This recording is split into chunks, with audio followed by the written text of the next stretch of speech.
Ada sebagian orang yang mengira bahwa film bid'ah yang tokoh utamanya adalah Walid itu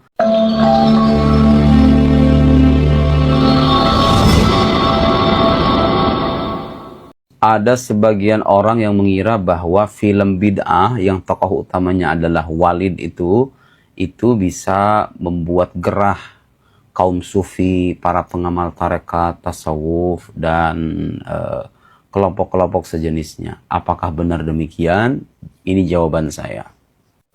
Pertama, kalau Anda paham ilmu tasawuf, paham apa itu sufi, sebetulnya kritik-kritik yang disampaikan dalam film bid'ah itu tidak membuat kita gusar sama sekali. Mengapa demikian? Karena sejak awal kita yang berpegang teguh kepada tasawuf ini punya prinsip bahwa tasawuf yang sahih itu harus berlandaskan pada Al-Quran dan Sunnah sekaligus ajaran salafus salih.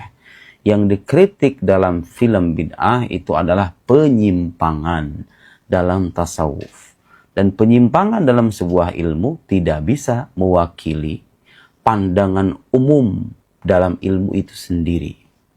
Tasawuf itu adalah salah satu disiplin keilmuan Islam yang tujuan utamanya adalah membersihkan hati manusia. Tentu hati ini bisa bersih setelah apa? Setelah menjalankan syariat, setelah memantapkan keyakinan secara tepat. Akidahnya harus mantap, syariatnya juga harus mantap, baru kemudian orang itu bertasawuf. Tasawuf itu kalau dalam hadis Jibril adalah bagian dari ihsan. Jalan yang mengantarkan kita kepada ihsan. Anta'budallaha ka'annaka tara, fa'illam takun tara, fa'innahu yarak. Hendaklah engkau menyembah Allah seakan engkau melihatnya. Kalaulah engkau tidak melihatnya, dan memang kita tidak akan pernah bisa melihatnya di dunia, tapi yakinlah bahwa Allah itu senantiasa melihat Anda. Artinya tasawuf itu inti utamanya adalah mendidik hati kita supaya senantiasa mengawasi kehadiran Allah Subhanahu wa Ta'ala sehingga tidak mengentengkan perbuatan maksiat dan senantiasa menghiasi diri dengan perbuatan taat. Bagaimana dengan Walid?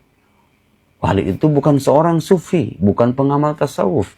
Itu orang punya nafsu tinggi, kemudian dia ingin menutupi kebejatan nafsunya itu dengan jargon-jargon keagamaan, dengan dalil-dalil keagamaan. Apakah itu dibenarkan dalam tasawuf? Tidak. Jadi apa yang disampaikan dalam film Walid sebagiannya tidak membuat kita gusar. Kita membenarkan kritik semacam itu. Tapi tidak semua yang disampaikan oleh film itu mampu menggambarkan tasawuf sebagaimana adanya. Kadang-kadang ada bagian yang dilebih-lebihkan. Kadang-kadang ada yang benar tapi di framing secara keliru. Bagaimana kita bisa tahu untuk membedakan mana yang benar, mana yang salah? Tidak ada cara lain bagi kita kecuali bertanya kepada para ahlinya.